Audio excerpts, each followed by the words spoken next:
Salam sejahtera kepada Grace dan Cicing. Salam sejahtera. Terima kasih kerana sudi hadir buat bicara ini. Tajuk kita pada hari ini ialah pencegahan dadah tanggungjawab semua. Menurut Agensi Anti Dadah Kebangsaan Malaysia, di Malaysia terdapat 33.4 juta penduduk dan antaranya 145,000 penduduk merupakan penagih dadah. Dan hanyalah 83,000 penduduk penagih yang menerima rawatan dan perkhidmatan pemulihan. Jadi kita boleh tengok ini hanyalah statistik pada tahun 2023. Pada tahun 2024, statistik penagih dadah di Malaysia telah meningkat secara mendadak dan ia telah menjadi satu isu yang hangat yang sering diperhatikan oleh kerajaan Malaysia. Jadi, apakah punca yang sebenarnya yang menyebabkan terlalu ramai penduduk di Malaysia menjadi penagih dadah? Menurut hasil kajian Fakulti Perubatan dan Sains Kesihatan Universiti Putra Malaysia UPM, Profesor Madya Dr. Lekar Rama berkata sebanyak 14.6% daripada remaja yang berumur 15 hingga 19 tahun sudah mula berjinak-jinak dengan penyalahgunaan dadah. Kebanyakan remaja bercampur dengan orang yang lebih dewasa daripada umur mereka. Akan dipengaruhi dengan pemikiran dan gaya hidup orang dewasa. Orang dewasa pula akan mengambil kesempatan dengan menggunakan mereka yang lebih muda.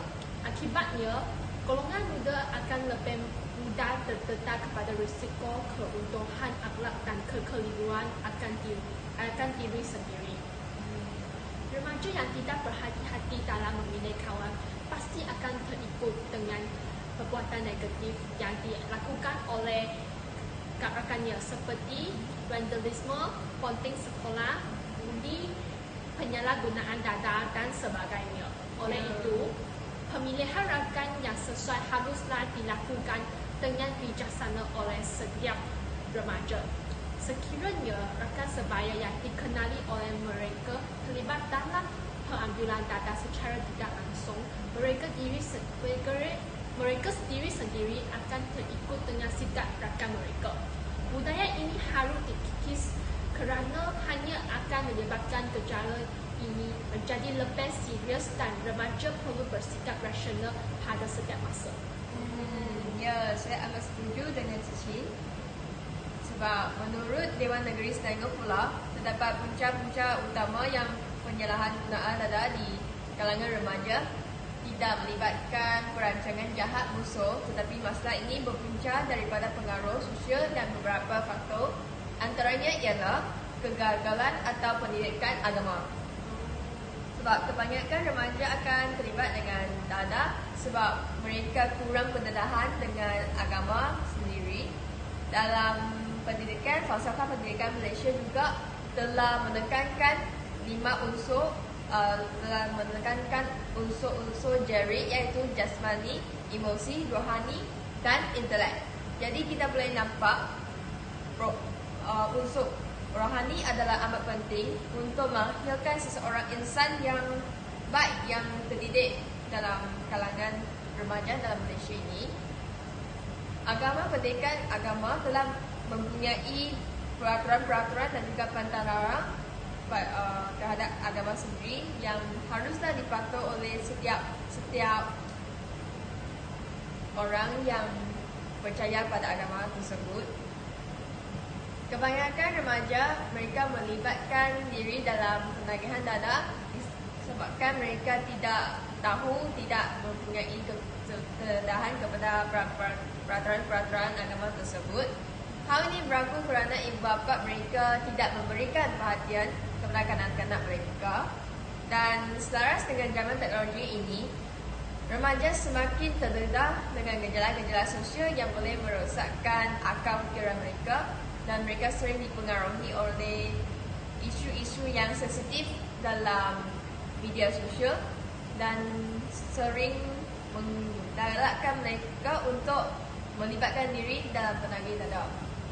Kekurangan pendidik agama telah menyebabkan remaja suka melakukan aktiviti-aktiviti seperti penagih dada dan aktiviti-aktiviti yang illegal yang tidak harus dilakukan secara sesuka hati tanpa mengikut pantang larang dan peraturan-peraturan yang telah diterapkan dalam agama mereka. Jadi apakah pandangan Grace?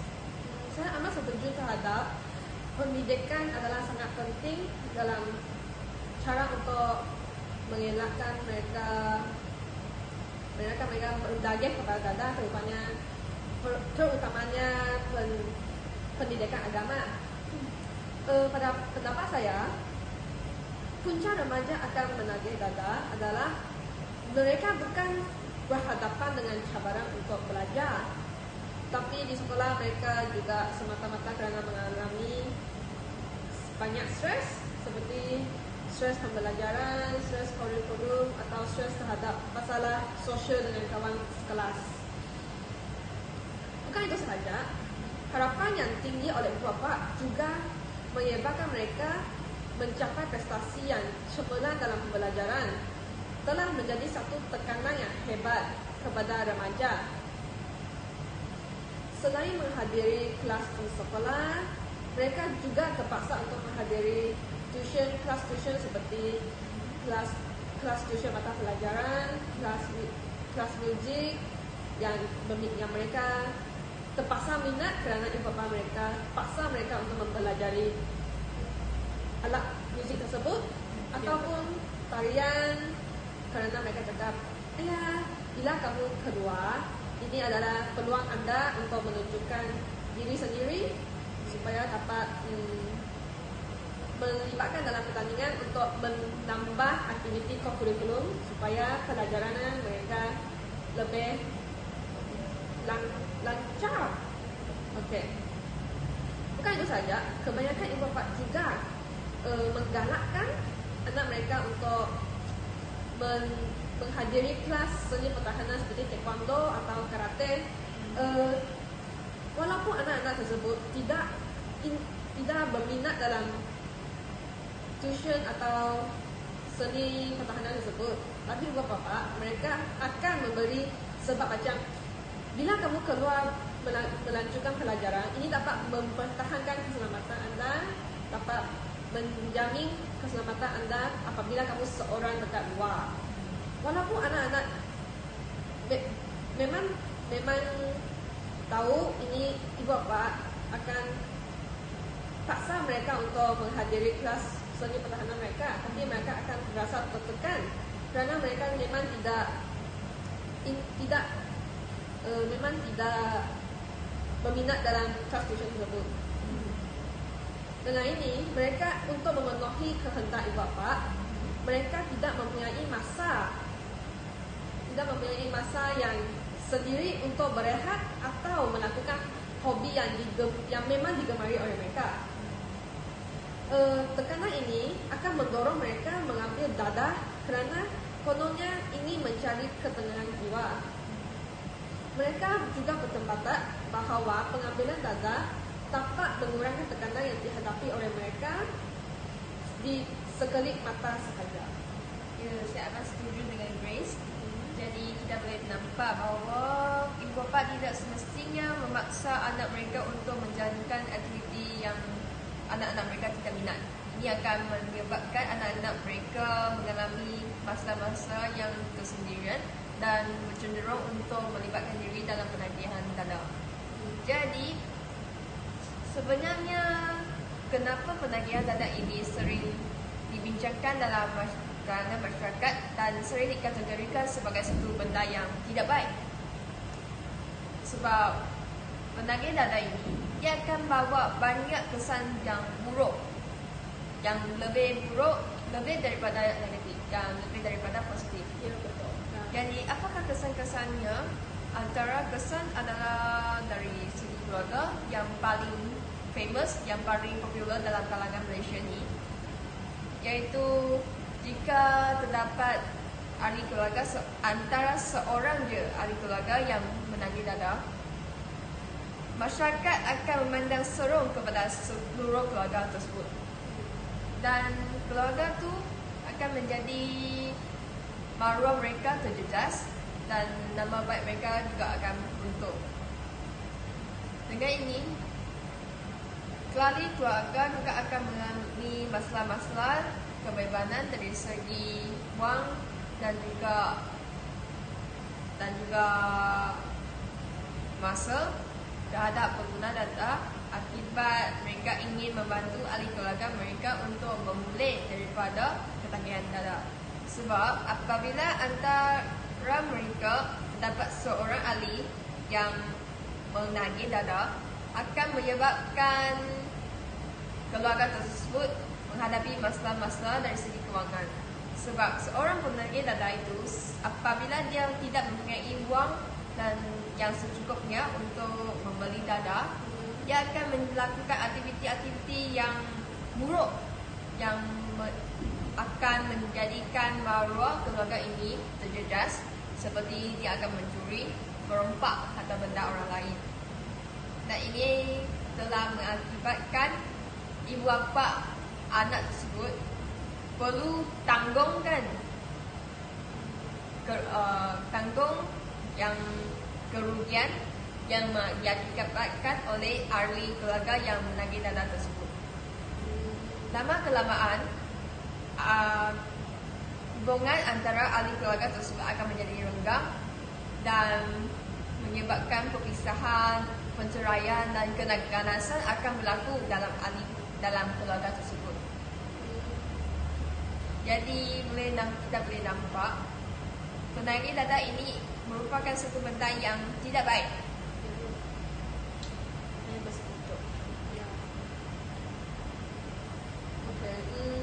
Saya ingin menampakkan idea saya terhadap kesan penagih dana kepada masyarakat. Selain kesan kepada segi keluarga, yang saya memang setuju dana akan membawa banyak kesan buruk. Selain ahli keluarga, saya rasa kesan penagih dana yang paling besar adalah kesihatan penagih dana tersebut. Kan dari sejak sekolah rendah, mata pelajaran pendidikan jasmani kan mereka ada mengajar terhadap apakah itu dada, dan mereka ada memperkenalkan beberapa jenis dada seperti depression, opiat, halusinogen, ketun, stimulan, ganja dan inhalan. Dada tersebut akan membawa banyak kesan yang buruk daripada segi kesihatan yang seperti mental, fizikal dan tingkah laku. Pengambilan dada akan membawa kesan jangka pendek dan kesan jangka panjang. Antara kesan jangka pendek adalah dada akan melemahkan tenaga dan menyebabkan penagih dada menjadi malas. Pengambilan dada juga akan menyebabkan penagih dada menjadi mandul. Apakah maksud mandul? Mandul maksud tidak mampu melahirkan generasi seterusnya. Ya. Dan bukan itu saja, dadah juga merosakkan fikiran dan jadi tidak siuman serta tidak mampu membuat keputusan yang tepat dalam sesuatu situasi. Ini akan menyebabkan penagih dada tidak dapat membuat keputusan yang tepat.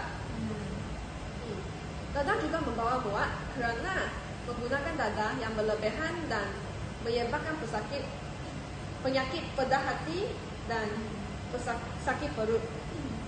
Manakala kesan dada yang jangka panjang pula termasuklah kerosakan sel otak, iaitu menyebabkan mereka bertindak lebih lama, macam mereka terima maklumat dengan memerlukan masa yang lebih panjang untuk terima maklumat tersebut dan membuatkan tindakan.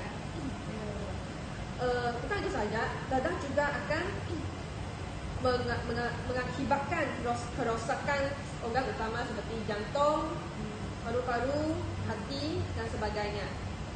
Gangguan penglihatan dan sakit jantung juga akan merupakan salah satu kesan penyakit dadah yang paling serius ya, yang penyakit yang saya pernah nampak dekat atas surat khabar. Saya nampak penyakit dadah juga akan mempunyai beratus yang lebih tinggi daripada orang normal akibat kematian yang disebabkan oleh terkejut. Ya, saya setuju dengan hujah Grace. Jadi kita boleh nampak dadah ini sebenarnya dia bukan saja akan menyebabkan ahli keluarga dia menyusahkan ahli keluarga, dan juga dia akan menyusahkan diri sendiri sebab kesihatan dia akan terancam, terjejas. Dan pada masa yang sama, dia juga akan memberikan kesan-kesan buruk negatif kepada masyarakat kita. Betul tidak? Ya, betul. Pada pendapat penyalahgunaan dadah bukan sahaja membawa kesan kepada keluarga dan kesihatan, juga membawa kesan buruk kepada segi kejayaan masyarakat dan negara.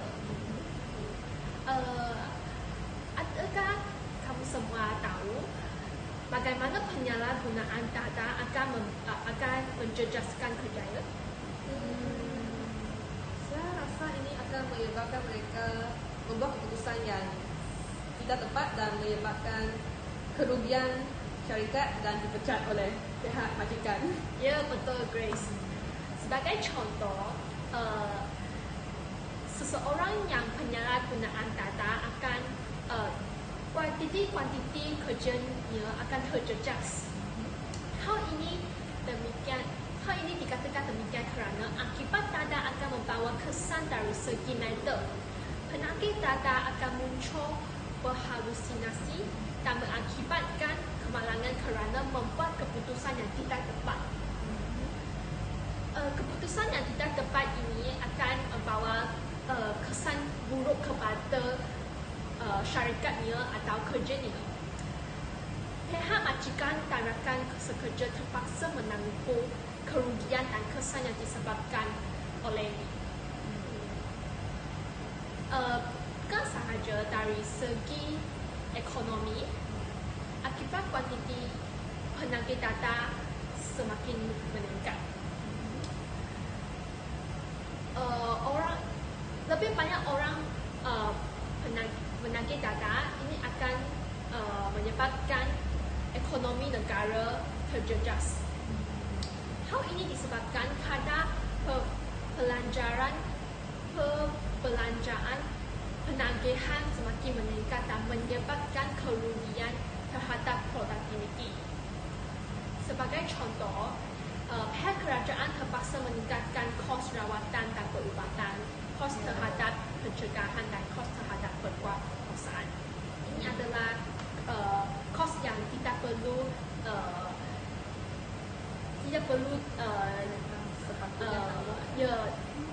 ditanggung oleh kerajaan, tetapi kerana rakyat negara itu menagih dadah, jadi kerajaan perlu menanggung itu kos.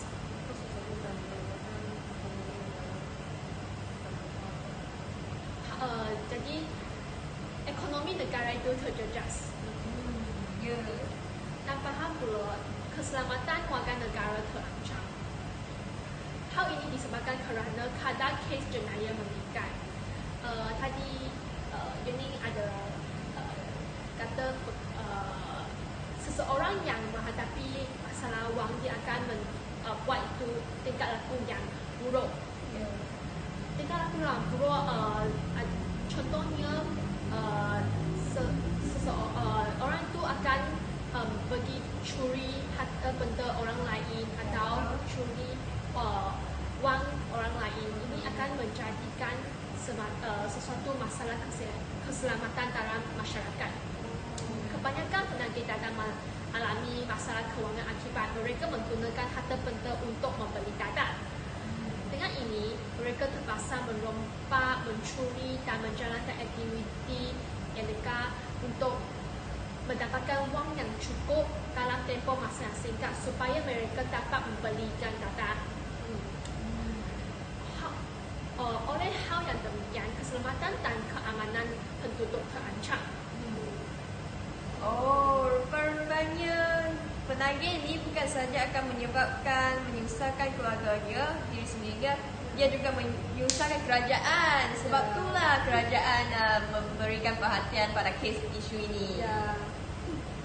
Jadi penagihan dada memanglah merupakan satu benda yang tidak baik.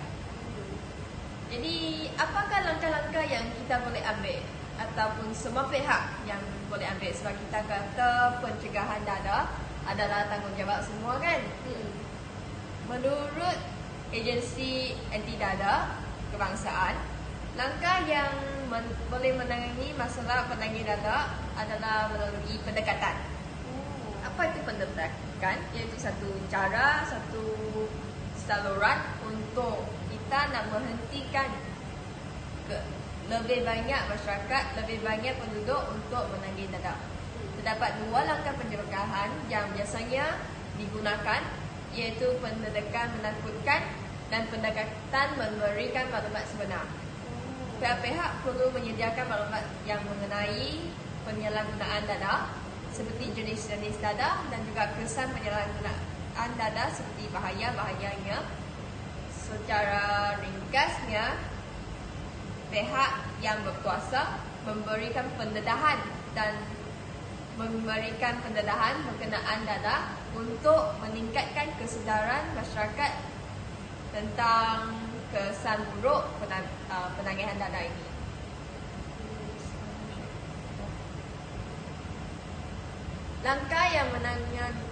Pada langkah pendekatan menakutkan, pihak-pihak boleh menyediakan pengetahuan tentang kesan-kesan dada, kesan-kesan buruk dada seperti yang tadi kita ceritakan, dan akibat penyalahgunaan dada tersebut.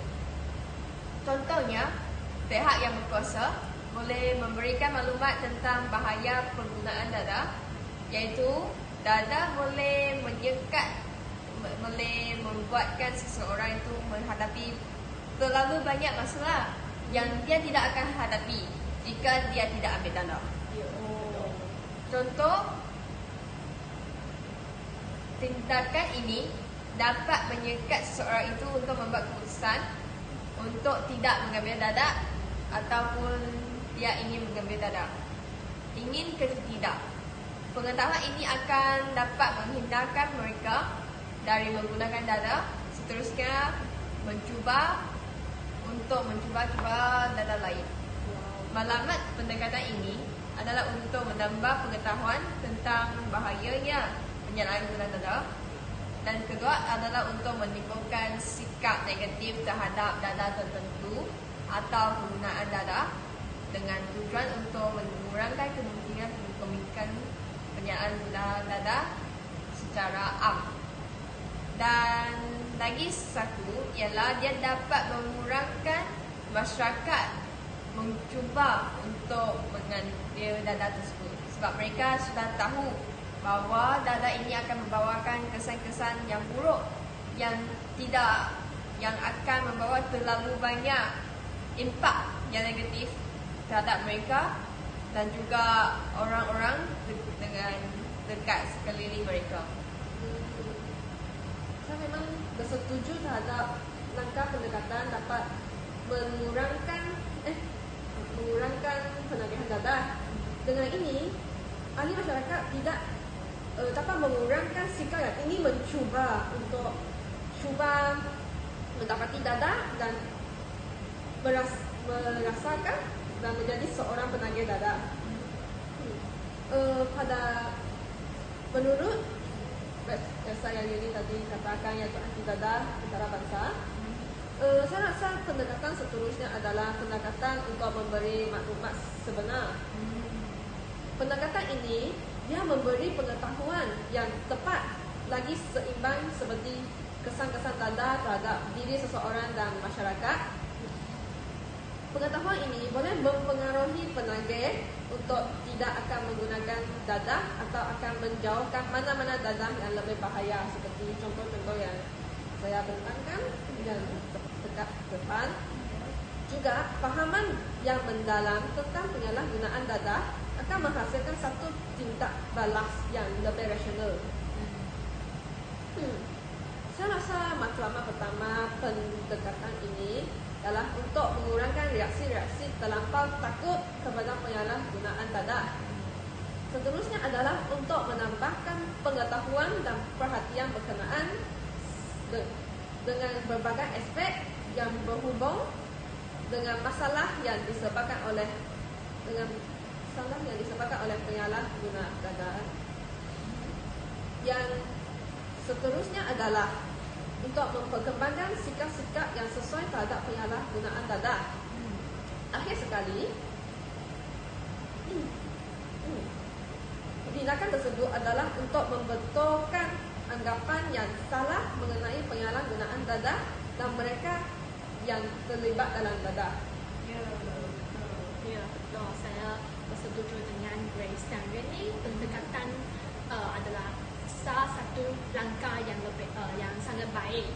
Pada pendapat saya pihak sekolah memainkan peranan yang sangat penting dalam mengurangkan penagihan dadah.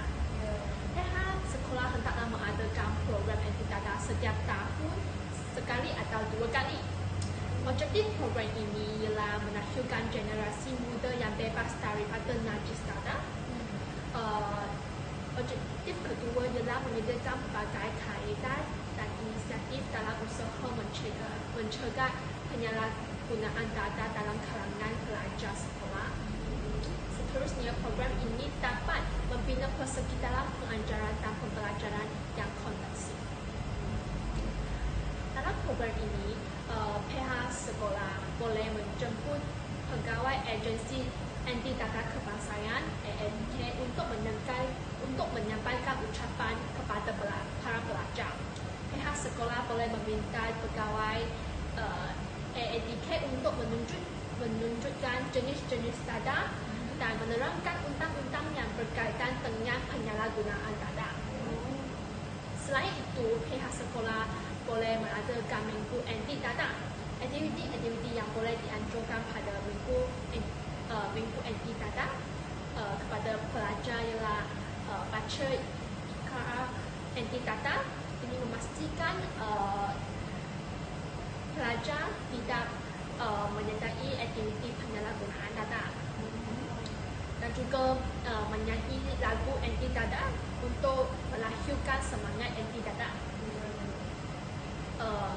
Selain itu, pihak sekolah boleh mengadakan pertandingan mewarna poster anti dadah dan kuis anti dadah dan menyediakan hadiah bagi pemenang belajar.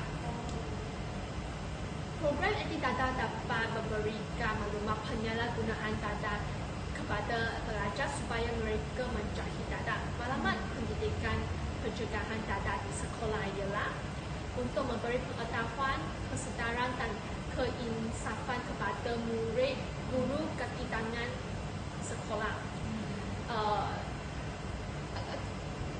Memberi tahu kepada mereka bahaya agar mereka menjauhinya dan berupaya menentang ancaman dadah dengan meletakkan sasaran sekolah bebas dadah. Saya agak setuju dengan Cici. Sebab bak kata pepatah melentongkan bulu biarlah dari rabungnya. Jadi pihak sekolah merupakan satu saluran yang amat penting yang memainkan peranan yang amat besar dalam mendidik anak-anak murid supaya mereka menjauhi daripada dadah. Dan secara tidak langsung, semasa sekolah mengadakan aktiviti-aktiviti yang menarik seperti kuis, pertandingan, itu dapat menarik minat pelajar-pelajar, murid-murid untuk menyertai aktiviti-aktiviti ini. Dan pada masa yang sama, mereka dapat meningkatkan jati diri dan juga meningkatkan kesedaran terhadap apa itu dadah dan apa yang akan menyebabkan dadah menyebabkan mereka menjadi seorang pelajar yang tidak baik. Jadi pihak sekolah memang merupakan satu medium yang amat penting dalam tujuan mencegah dadah ini. Jadi tadi kita ada sebut pihak yang berkuasa. Jadi sebenarnya apa itu pihak berkuasa? Pendapat saya pihak berkuasa contohnya ibu bapa, kerajaan, dan media sosial. Mereka memainkan peranan yang sangat penting untuk mendidik generasi muda menjauhi dadah. Dan sebab pihak berkuasa ini, macam Cici yang katakan, pihak kerajaan, ibu bapa, polis dan sebagainya, mereka seharusnya bekerjasama. Sebab pencegahan dadah ini, ia adalah satu perkara yang besar yang tidak boleh dilakukan berseorangan.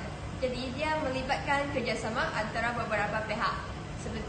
Sebagai contoh, pihak kerajaan boleh bekerjasama dengan pihak polis untuk membuat pasakan undang-undang dalam akta untuk mencegah dadah, dan pihak sekolah boleh bekerjasama dengan pihak ibu bapa untuk mendidik anak-anak murid, budak-budak kecil untuk mencegah dadah. Jadi apakah tajuk pada hari ini? Tajuk hari ini adalah Pencegahan dadah, tanggungjawab semua. Marilah kita sama-sama anti dadah.